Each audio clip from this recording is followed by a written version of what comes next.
Astagfirullahaladzim, astagfirullahaladzim, astagfirullahaladzim, alladzi la ilaha illa huwal hayyul qayyum wa atubu ilaih. Bismillahirrahmanirrahim.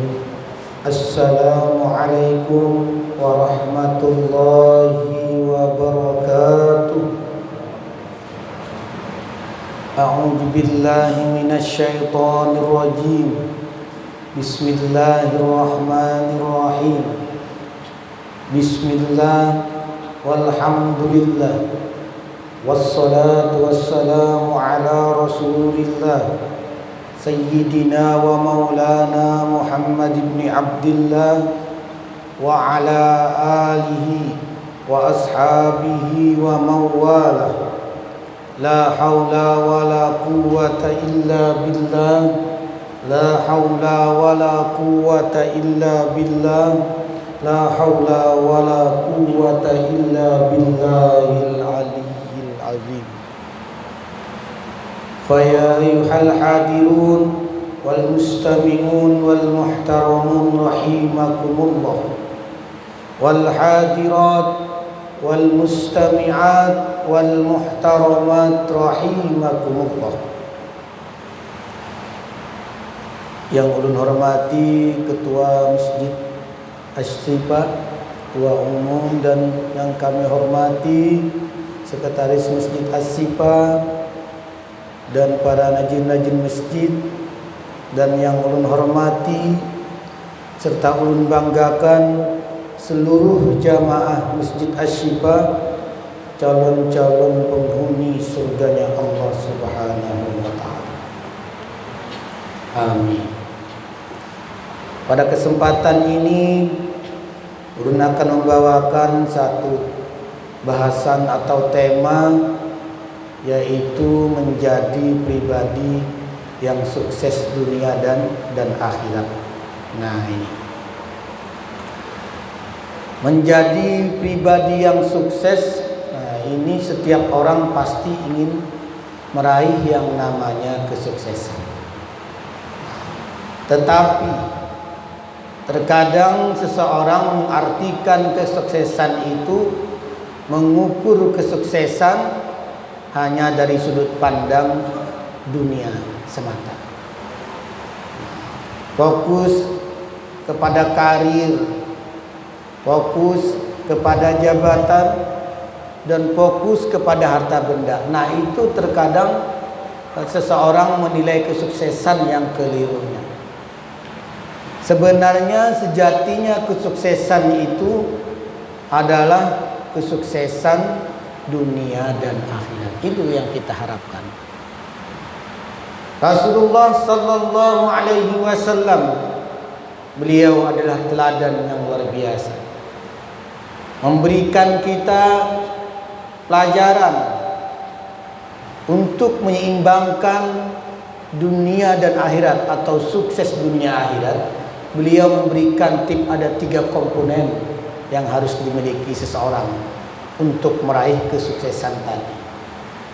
Yang pertama itu iman. Yang kedua amal. Dan yang ketiga adalah ikhlas. Nah, jadi ketiga komponen ini harus dimiliki seseorang kalau dia ingin sukses dunia dan akhirat. Nah, kita bahas dulu yang bagian yang pertama, yaitu iman. Nah, jadi iman ini fondasi yang pertama untuk meraih kesuksesan. Terus apa itu iman? Kita harus tahu dulu iman itu. Al-imanu aqdun biqalbi wal iqraru bil lisan wal amalu bil arkan. Nah, jadi iman itu keyakinan hati kita. Nah, itu iman. Nah, ini yang harus kita pelihara dan kita jaga dulu. Nah, jadi iman ini bisa meningkat dengan apa? Al-imanu yazidu bitta'ah, dengan takwa. Nah, jadi takwa ini meningkatkan iman kita, mempertebal iman kita dan memperteguh iman kita. Nah, dengan takwa tadi. Takwa itu apa? Menjalankan ibadah. Menjalankan ibadah sunat. Itu meningkatkan ketakwaan, meningkatkan iman kita, mempertebal. Terus lagi takwa itu apa juga? Takwa itu juga menjauhi larangan juga takwa. Nah, jadi takwa itu bukan hanya semata-mata kita menjalankan perintah. Terkadang larangan ini jauh lebih sulit daripada perintah. Nah makanya itu. Nah, ketika hamba Allah ini betul-betul mampu istiqomah menjaga imannya, lalu iman itu akan meningkat. Meningkat kalau dalam bahasa tasawuf itu ada namanya abdomir. Abdomir itu keteguhan hati. Sehingga dia mencapai yang namanya apa? Alhamaha fujuraha wa taqwaha. Nah, itu artinya apa? Artinya dia merasa dipantau oleh Allah selalu. Merasa dilihat oleh Allah, merasa didengar oleh Allah dan selalu dalam pantauan Allah. Nah, perasaan itulah yang membuat seseorang menjadi imannya kuat. Nah, itu yang harus kita capai. Keteguhan iman ini. Sehingga sampai kepada tingkatan tersebut.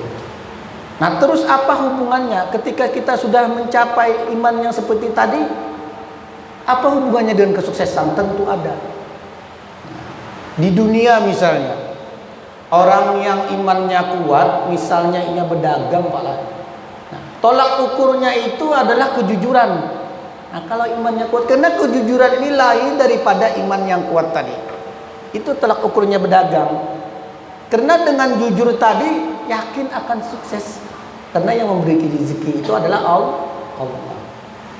Kalau kita melihat lagi Rasulullah Shallallahu Alaihi Wasallam, beliau itu berdagang itu sukses besar-besaran itu kenapa?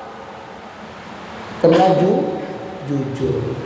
Nah, bahkan diceritakan dalam suatu riwayat, baginda Rasul itu ketika beliau berdagang itu mendagangkan ampun Siti Khadijah, itu ketika orang menungkar datang, sidin orang tuh bertakun harga, sidin padai harga sebujurnya.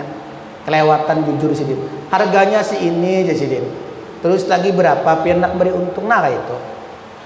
Artinya kejujuran yang diprioritaskan. Kada menipu, kada berdusta. Atau istilah ini dusta tipis-tipisnya. Nah, ke pasar misalnya lah dusta tipis-tipis itu kayak ini. Kadang kita tulak ke pasar, yang ditukar biasa aja penglah misalnya wadai untuk misalnya.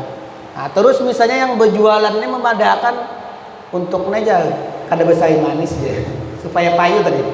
Padahal besari manis. Nah, ini supaya payu, nah padahal kecil aja tapi nah itu menodai kejujuran tadi.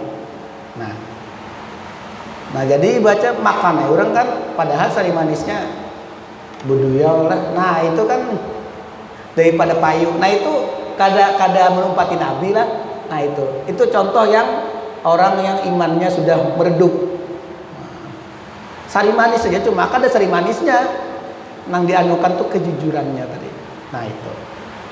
Nah itu contohnya tadi. Jadi orang yang berdagang itu jujur, insya Allah yakin akan sukses karena Rasulullah sudah membuktikan tadi. Nah itu contohnya iman tadi. Kalau di dunia sudah sukses, di akhirat bagaimana?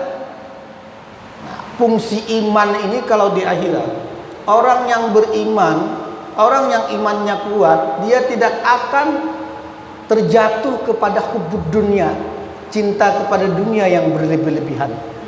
Nah, karena dia yakin hari akhir itu akan ada, sehingga semua perbuatannya itu betul-betul terkontrol. Hendak berbuat dosa ingat hari akhir.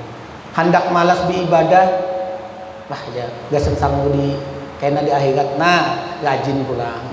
Nah, jadi iman kepada hari akhir ini luar biasa. Itu mengontrol kehidupan dunia supaya tidak melakukan maksiat dan rajin melakukan suatu ibadah tadi.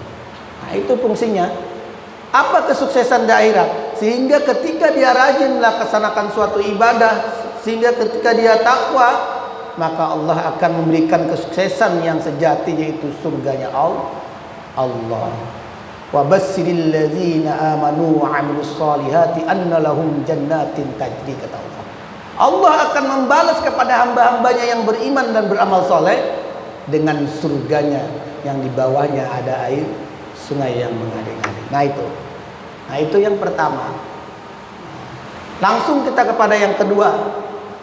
Yang kedua itu tadi amal soleh. Nah, amal soleh. Nah, amal soleh ini banyak lah. Nah, sembahyang, sedekah. Nah, orang yang hendak berkah hidupnya, dunia dan akhirat, itu harus rajin bersedekah. Nah, karena orang yang bersedekah ini Allah janjikan sudah keberkahannya itu akan Allah lipatkan, kebaikannya berlipat ganda. Nah, Allah lipatkan ketika dia bersedekah itu berkahnya itu luar biasa. Masalul ladzina yunfikuna amwalahum fi sabilillah.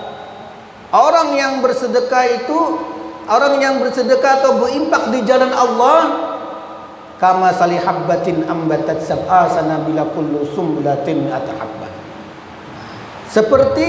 Seperti satu biji yang tumbuh dari 7 tangkai. Nah, itu maksudnya. Artinya Allah lipatkan kebaikan tadi. Terus tadi yang setiap tangkainya itu berisi 100 biji. Allah melipat gandakan tadi. Nah, jadi orang yang ingin bahagia atau sukses dunia akhirat itu harus bersedekah, rajin bersedekah. Karena itu janji Allah sudah dalam Al-Qur'an. Wallahu yudaifu liman yasha wallahu wasi'un alim. Nah, itu ayatnya. Apalagi bersedekahnya dengan ikhlas. Nah, jadi yang ketiga tadi ikhlas. Nah, jadi ikhlas artinya orang ini betul-betul ikhlas dalam bersedekah. Nah, ikhlas ini apa tanda ikhlas? Tanda ikhlas ini istiqomah dulu orangnya. Misalnya dia ada orang, kededa orang, tetap dia bersedekah. Ada celengan, kededa orang, ada orang dibuati, kededa orang tetap dibuati. Nah, itu tanda-tandanya istiqomah dalam melaksanakan sedekah tadi. Sembunyi-sembunyi apakah menjamin orang untuk ikhlas? Belum tentu kalau dia merasa dirinya paling baik atau alasan lain. Orang yang terang-terangan bersedekah, apakah dia pasti dia? Belum tentu kalau niatnya untuk syiar tadi. Nah, jadi bersembunyi ini kada jadi jaminan juga orang itu ikhlas lah. Bisa juga ini supan ke apakah misalnya lah. Nah, kan misalnya ada juga kan datang ke pengurus masjid. Nah, Pak Haji ulun hendak bersedekah untuk pembangunan masjid. Oh iya, silakan ya Pak Haji. Siapa nama pian ya? Kada usah gini sampai nalarnya aja. Nah, akhirnya sembunyi-sembunyi nih.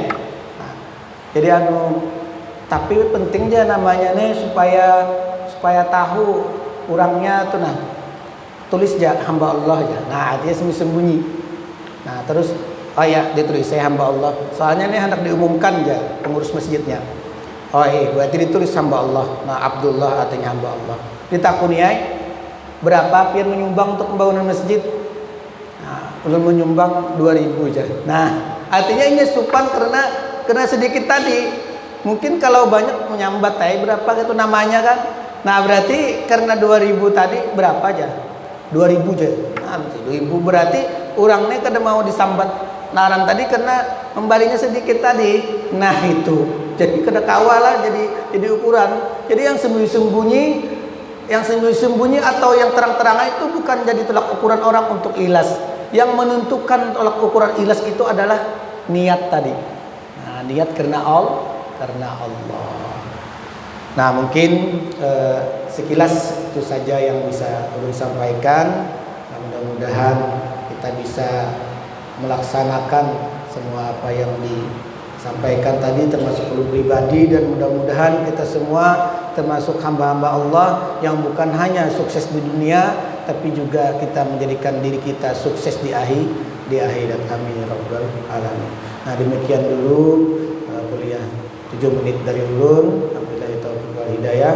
Assalamualaikum warahmatullahi wabarakatuh.